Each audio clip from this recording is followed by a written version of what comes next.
Olá pessoal, estamos aqui para a nossa terceira jornada juntos.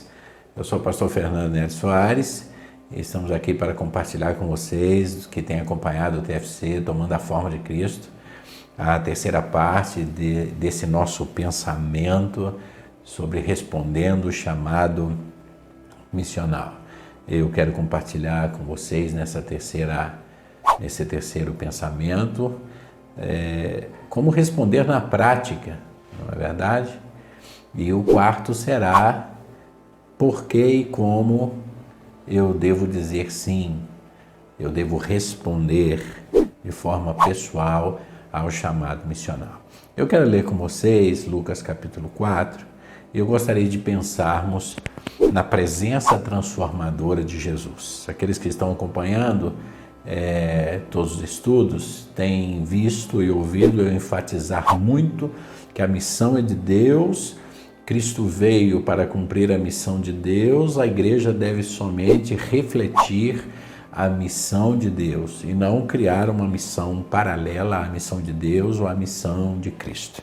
E se Cristo é o dono da missão, e se a missão é de Deus, e se a igreja deve somente dar continuidade à missão de Cristo, eu gostaria de pensar com vocês hoje a respeito da vida e da presença transformadora de Jesus na sociedade. Esse é um texto seguramente você conhece, Lucas capítulo 4, versículo 16 ao 21, diz assim: E chegando a Nazaré, onde foram criados, entrou num dia de sábado, segundo o seu costume, na sinagoga, e levantou-se para ler, e foi-lhe dado o livro do profeta Isaías, e quando abriu o livro, achou o lugar em que estava escrito: O Espírito do Senhor está sobre mim, pois me ungiu para evangelizar os pobres, enviou-me a curar os quebrantados de coração, a pregar liberdade aos cativos e restauração da vista aos cegos, a pôr em liberdade os oprimidos, a anunciar o ano aceitável do Senhor. E, fechando o livro, tornando-o a dar ao ministro, assentou-se, e os olhos de todos na sinagoga estavam fitos sobre ele. Então começou a dizer-lhes: Hoje se cumpriu as Escrituras em vossos ouvidos. Meus queridos, Cristo é o exemplo da missão, porque ele é Deus e reflete a vontade de Deus. E gostaríamos de pensar sobre como a presença de Cristo foi transformadora na sociedade, não só no contexto cultural que ele viveu, no tempo que ele viveu, mas o é até hoje. A vida de Cristo Jesus marca um divisor de águas antes de Cristo e depois de Cristo, não somente na contagem do nosso calendário, mas senão na vida de todo e qualquer que se encontra com ele. Todos aqueles que tiveram um encontro com Cristo, as suas vidas são divididas em antes de Cristo e depois de Cristo. Todos nós, aqueles que se converteram já depois de uma certa idade, podem contar como era a sua vida antes de Cristo, mas também podem testificar de que quando se encontraram com Cristo, houve uma transformação total e radical, e então acontece ou se dá início a uma nova vida em Cristo Jesus. E gostaríamos de pensar um pouco com vocês sobre isso, para que possamos cumprir na prática a missão de Deus na terra e para que possamos dar na prática sequência à missão de Cristo, nós precisamos primeiro, segundo Timothy Keller, pregar o Evangelho do Reino. Em seu livro A Igreja Centrada, Timothy Keller vai escrever e vai dizer o seguinte: a frase pregue o evangelho, se necessário use palavras, é útil, mas também enganosa. Se o evangelho se referisse acima de tudo ao que temos de fazer para ser salvo, poderia ser transmitido tanto por ações a ser imitadas quanto por palavras. Mas se o evangelho diz respeito, acima de tudo, ao que Deus fez para nos salvar e à maneira que recebemos isso pela fé, ele só pode ser anunciado com palavras. A fé não pode vir senão pelo ouvir da palavra de Deus. Então, meus queridos, aqui nós começamos a responder na prática o chamado missional. Na prática, nós temos que pregar o evangelho do reino, pregar com palavras. Como disse no vídeo anterior, existe dois extremos na igreja atual, do extremo espiritualismo de todas as coisas e algumas vezes o misticismo, e outra, um extremo na piedade e muitas vezes levando quase que a igreja a se tornar uma ONG. E eu gostei muito desse escrito de Timothy Keller, porque ele deixa claro a necessidade que o evangelho se pregue com palavras e com atos de misericórdia. Com atos de misericórdia e com palavras. Jesus nunca dissociou a pregação do evangelho do reino da compaixão integral do povo e da condição do povo. E a igreja não pode fazê-lo também. Se nós queremos responder ao chamado missional de forma séria, imitando a missão de Cristo Jesus e obedecendo e seguindo os preceitos da missão de Deus, nós precisamos pregar o evangelho do reino de Deus. Irmãos, o evangelho não é uma mensagem, não é somente uma forma de comportamento. O evangelho e a mensagem do evangelho não são bons conselhos, como disse Christopher White. Não são bons pensamentos para um novo e bom e agradável estilo de vida para a sociedade. O evangelho, ele é a verdade de Deus para o povo, para todo o povo. E o evangelho se resume em uma única mensagem, e a mensagem é Cristo e Cristo crucificado. Então não basta que a igreja execute atos de misericórdia, é necessário também transmitir uma mensagem. É necessário pregar uma palavra, é necessário conduzir o povo ao arrependimento pela fé em Cristo Jesus. Porque fazendo isso, nós estaremos dando continuidade ao Evangelho ou à missão de Cristo Jesus. Ronaldo Lidório vai dizer que a melhor forma de se implantar, de se pregar, de se estabelecer o Evangelho em uma cidade, um bairro, um clã, uma tribo, ou em qualquer povo, tribo, língua ou nação, segundo Ronaldo Lidório, é plantando uma igreja local que seja bíblica, viva, contextualizada e missionária. Esta é a forma prática de responder ao chamado missional. Primeiro, pregando o evangelho, não dando bons conselhos, não criando uma forma de vida alternativa, senão deixando uma mensagem clara, e a mensagem é Cristo e Cristo crucificado. E para que se estabeleça de forma definitiva em qualquer lugar que a igreja esteja inserida, é necessário que nós plantemos uma igreja viva, bíblica, contextualizada e missionária. Segundo o próprio Lidório, nós temos que entender que não necessariamente aonde chega a igreja, chega o evangelho. Em muitos casos a igreja chega e o evangelho nunca chega. É possível o evangelho chegar e a igreja não? Sim, através de obras missionárias, através de homens e mulheres de Deus que têm dedicado suas vidas na pregação do evangelho em lugares inóspitos, em lugares que nunca se entrou antes. Mas a melhor forma de perpetuar em um povo, cidade, bairro, tribo, língua ou nação, o evangelho de Deus é plantando uma igreja que seja totalmente bíblica e contextualizada.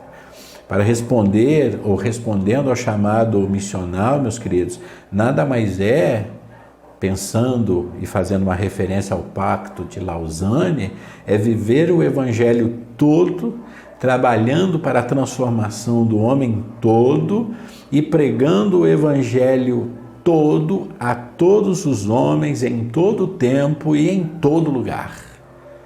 Isso é fantástico. Lembre-se disso. Responder ou para responder o chamado missional É necessário viver o Evangelho todo, trabalhar para a transformação do homem todo e pregando para todos os homens em todo o tempo e em todo o lugar. Agora, voltando para Cristo e para a sua missão, e se nós formos pensar nesse texto de Lucas, a forma que Jesus exerceu o seu ministério, nós vamos ver que esse texto nos mostra, nos ensina quantas coisas do ministério de Jesus e que deve ser também o ministério prático da igreja. A primeira coisa que nós vemos nesse texto é que Jesus confronta o próprio conceito de Messias do povo de Israel. O próprio conceito de Messias esperado pelos judeus. E o contexto cultural atual da igreja ocidental não é muito diferente do contexto de Israel, religioso de Israel daquele tempo. Porque naquele tempo Israel esperava um rei político poderoso que ia trazer um reino e que, quem sabe, ia estabelecer o império do reino de Deus ou do povo de Deus. O que eles esperavam é que o Messias chegasse e os livrasse da opressão dos romanos, mas também que estabelecesse as regras do povo de Deus. Então Cristo já vem quebrar com esse conceito errôneo do Messias. E aqui já começamos mais uma vez a confrontar o próprio contexto religioso da igreja atual. A igreja atual não está muito diferente disso. A igreja atual está esperando, pensando e amando um Deus mais parecido a um Papai Noel do que qualquer coisa. Estamos aí marchando para o fim do ano, virá aí o tempo do Papai Noel, para aqueles que acreditam, para aqueles que festejam. E o Deus esperado por muitos hoje é esse Deus que traz todos os benefícios, que não deixa nenhuma regra, que não tem nenhuma lei, não tem nenhuma condição e que faz com que o seu povo tenha todos os direitos, mas nenhum dever. E Jesus Cristo começa no seu primeiro discurso na sinagoga, em uma sinagoga, ele já começa quebrando esse conceito do Messias político, bélico, do Messias que vai implementar e implantar um reino e um governo de Deus. Meus queridos, é necessário entendermos isso. Por quê? Porque quando Jesus cita esse texto, e o texto diz que depois que ele lê, ele se senta e todos estão com os olhos fitos nele, na expectativa de ver o que é que ele vai falar. Por quê? Porque eles conheciam esse texto, eles conheciam essa profecia profundamente. E eles percebem que Jesus está dando uma nova conotação para esse texto. O que o povo de Israel queria é que viesse um libertador, o Messias, que os livrasse do cativeiro de Roma, mas sem alterar em nada o sistema religioso dos escribas e fariseus, saduceus e toda essa raça. Que não viesse a alterar o sistema político, social, injusto, que tanto oprimia os irmãos, e eu não estou falando de opressão romana, estou falando de opressão do próprio sistema religioso dos judeus. Quando Jesus diz que o Espírito de Deus está sobre mim, o primeiro confronto que ele faz é direto, impactante, porque ele diz: o Espírito de Deus está sobre mim. O Espírito do Senhor está sobre mim. E quando ele diz isso, deixa claro que pode ser que o Espírito de Deus não esteja sobre vocês. O Espírito está sobre mim. E o Espírito que está sobre mim me deu esta missão. E eles, cônscios e conscientes de que não estavam na mesma missão de Cristo, então se sentem confrontados. Como assim? O Espírito de Deus está sobre ele, não está sobre nós? Quem ele pensa que é? E nós vemos isso hoje, né? O Espírito de Deus está sobre mim, que ninguém me julgue, que ninguém diga o que eu tenho que fazer, Deus conhece o meu coração. E imbuído desse sentimento errôneo, dessa visão errônea do Messias, muitos têm vivido uma vida religiosa totalmente contrária ao projeto e ao propósito de Deus. E Jesus continua dizendo, né? O Espírito de Deus está sobre mim e pelo Espírito de Deus está sobre mim, Ele me capacita para dar boas novas ou para evangelizar os pobres. Que pobres? Aos pobres que estavam sendo empobrecidos não só por Roma e pela opressão romana, mas também pelos próprios judeus. E quando eles geravam, criavam, produziam a pobreza entre os seus irmãos, eles estão invalidando a lei. Porque muitos dos conceitos da lei de Moisés foram dados para que não houvesse pobres em Israel. Mas quando se tem uma nação adoecida, empobrecida em todos os aspectos, religioso, político, social, econômico, em todos esses aspectos, Jesus deixa claro a eles que o Espírito de Deus não está sobre eles, porque se estivesse, eles não estariam empobrecendo os seus irmãos, eles não estariam explorando os seus irmãos, senão que eles estariam cheios do Espírito Santo, dando as boas novas aos necessitados, aos pobres. Jesus continua dizendo que o Espírito de Deus está sobre mim, e quando o Espírito de Deus está sobre mim, Ele me capacita para curar os quebrantados de coração. Aqui está falando de uma libertação emocional. Aqui está falando de uma cura emocional. Jesus está dizendo que o Espírito de Deus o capacitava para libertá-los do pecado, que a religiosidade e as muitas regras injustas e impostas e hipócritas não podiam perdoar. Os judeus criaram inúmeras leis, inúmeras regras para que se pudesse servir a Deus fielmente, para que se pudesse encontrar com Deus. E o nosso contexto cultural não é muito diferente atualmente da igreja, porque nós temos de um lado o extremo de regra nenhuma, de cada um faz o que quiser, porque afinal tudo é pela graça. E nós temos também um extremo daqueles que criaram regras absurdas que o próprio Evangelho não tem.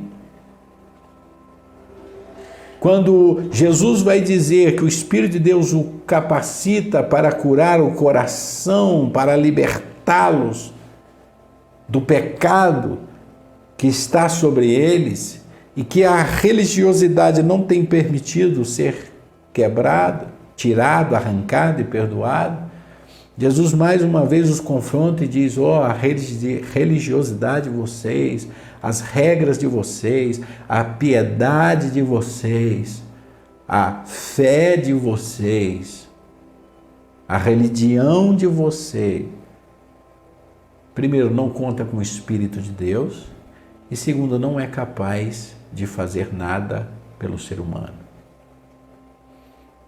E Jesus continua dizendo que o Espírito de Deus que está sobre mim me capacita para libertar os cativos. Aqui ele confronta todo o sistema daqueles dias.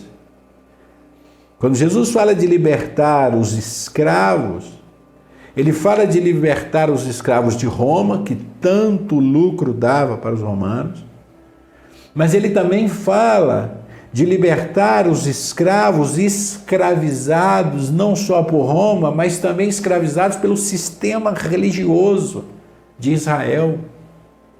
Não é muito diferente de hoje. Quantos cristãos estão cativos e escravizados por líderes? E não vou dizer líderes corruptos, ainda que hajam muitos. Líderes que se tornaram donos e proprietários da igreja de Deus e do povo de Deus. E Jesus disse, o Espírito de Deus está sobre mim, me capacita para eu libertar estas ovelhas, esse povo, desse sistema religioso maldito que vocês criaram, que não tem nada a ver com o Evangelho de Deus, que não tem nada a ver com a missão de Deus.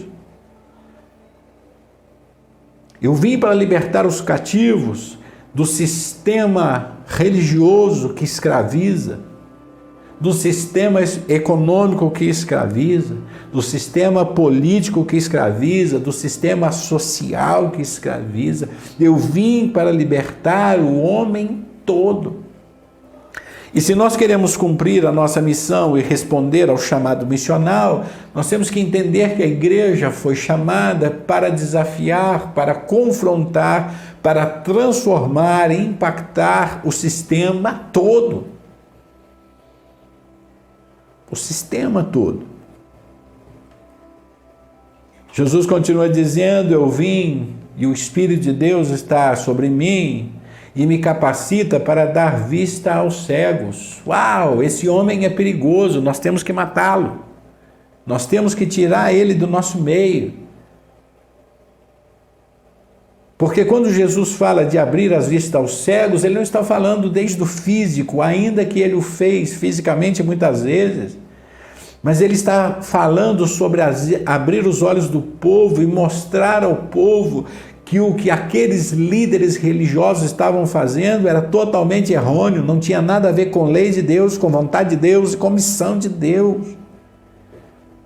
É por isso que muitas vezes algumas vozes, quando se levantam proclamando a missão de Deus, o Evangelho de Deus, são criticados, perseguidos, porque homens que abrem os olhos das pessoas e os fazem ver que eles não estão e não deveriam estar escravizados por um sistema religioso corrupto, imoral, ilegal, injusto, antibíblico. Esses são perigosos. Devemos silenciá-los, devemos calá-los. Então a igreja de Cristo que quer cumprir a missão e todo aquele que quer cumprir a missão deve entender que uma das funções da igreja é abrir os olhos dos cegos. Agora, uma vez que Jesus abrisse os olhos do povo, pregando o Evangelho, nada mais que o Evangelho, puramente o Evangelho do Reino, será que esse povo seguiria, continuaria obedecendo cegamente a esses religiosos? Seguramente que não. Então não nos convém esse homem, não nos convém esse evangelho, não nos convém essa pregação, não nos convém esse sistema. Mas Jesus diz que o Espírito de Deus me capacita a isso. Se você quer responder ao chamado missional, é necessário você ser cheio do Espírito Santo, porque somente o Espírito Santo vai abrir seus olhos e vai te dar condições de abrir os olhos de outro. Jesus segue dizendo, citando Isaías, claro, que o Espírito de Deus está sobre mim e me capacita a pôr em liberdade os oprimidos. Mais uma vez, Jesus chuta o balde e desafia todo o sistema, todo o sistema. O Espírito de Deus está sobre mim e me capacita a libertar os oprimidos, pelos encargos sociais injustos, oprimidos por cargas econômicas injustas, até mesmo no templo. Até mesmo no templo. Exploração econômica fora do templo e exploração econômica dentro do templo. Está aí a teologia da prosperidade, que tanto dano tem causado ao Evangelho de Deus. O Espírito de Deus me capacita a pôr em liberdade os oprimidos por cargas religiosas injustas e corruptas.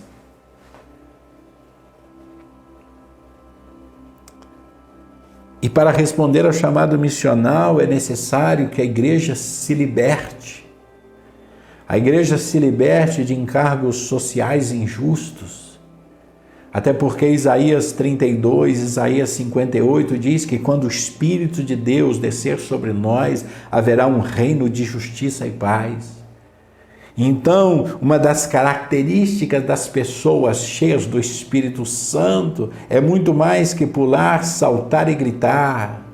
A característica principal das pessoas cheias do Espírito Santo é que elas estão capacitadas para pôr em liberdade os oprimidos, os cativos, os pobres, para curar os corações e para abrir os olhos dos cegos.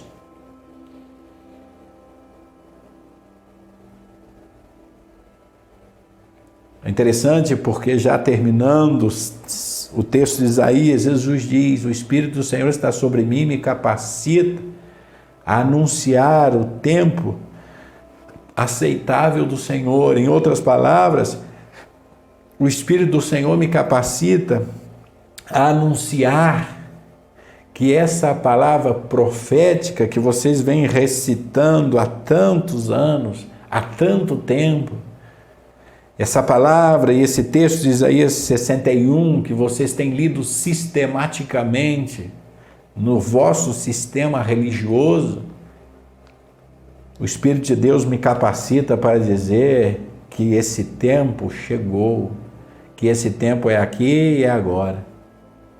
Sabe por que o medo dos religiosos da época, e sabe por que eles quiseram matar Jesus de imediato, já na sua primeira mensagem na sinagoga? É porque essa mensagem do profeta Isaías não é somente profética, agora ela se torna também escatológica. Eu vim aqui para dizer para vocês que eu vou pôr fim no que vocês estão fazendo. Uau, que tremendo, que poderoso, que forte. Imagine uma igreja cheia do Espírito Santo, imbuída do poder e da capacidade de dar as boas novas e evangelizar aos pobres. Imagine uma igreja missional cheia do Espírito Santo, capacitada a curar os corações quebrantados, a libertar os cativos, a abrir os olhos dos cegos, a pôr em liberdade os oprimidos. E aí, imagine uma igreja cheia do Espírito Santo, capacitada para trazer uma palavra escatológica: o fim vem. Está chegando o dia, está chegando a hora. Tanto tempo esse hino, né? Está chegando o dia, está chegando a hora. Meus queridos irmãos, que nós possamos entender que quando o Espírito de Deus, segundo o texto de Isaías 32, 58, 61, recitado por Jesus em Lucas, fala da plenitude do Espírito Santo na vida do cristão e na vida dos servos de Deus, ele diz que esse Espírito Santo o capacita a transformar o seu entorno, a modificar o contexto cultural, social, político, religioso, econômico e qualquer que seja esse, ou o contexto que a pessoa esteja vivendo. Meus queridos, eu quero já ir terminando, deixando essa palavra para cada um de nós, dizendo a você que você deve sim ser cheio do Espírito Santo, mas dizendo a você: não se engane, a plenitude do Espírito Santo nem sempre produzirá o que nós vemos produzido e reproduzido em muitos lugares da igreja atual. A plenitude do Espírito Santo, segundo o próprio exemplo de Cristo e segundo as palavras do profeta Isaías, vai capacitar-nos a responder positivamente ao chamado missional, mas sobre todas as coisas, nos vai capacitar para poder libertar os cativos. Em nome de Cristo Jesus. Que o Senhor possa abençoar a sua vida. Eu te convido a participar conosco na nossa quarta e última mensagem, esse pensamento que estamos construindo. Agora, de forma prática, literal, como fazer o que fazer, nós queremos compartilhar com cada um de vocês. Que Deus possa abençoar poderosamente a sua vida. Obrigado por estar conosco. Se você não viu os estudos anteriores, veja, participe, faça parte, siga em todas as redes sociais o TFC, Tomando a Forma de Cristo, e seguramente cada palavra que você ouvir no TFC vai te desafiar a ser um pouquinho mais parecido com Cristo. E se você não tem se parecido muito com Ele, seguramente você será confrontado a sê-lo. Mas isso é bom, sabe por que é bom? Porque afinal ser cristão é isso, é ter o caráter de Cristo forjado em nós. Qualquer característica dada a um cristão que não seja o caráter de Cristo, ele pode ser qualquer coisa, menos cristão. Que Deus te abençoe, te espero no 4º e último estudo dessa série, respondendo ao chamado missional. E a pergunta que eu faço para você, e vamos tentar responder no próximo vídeo, por que e como eu devo dizer sim? Que Deus te abençoe, obrigado por estar conosco, te esperamos.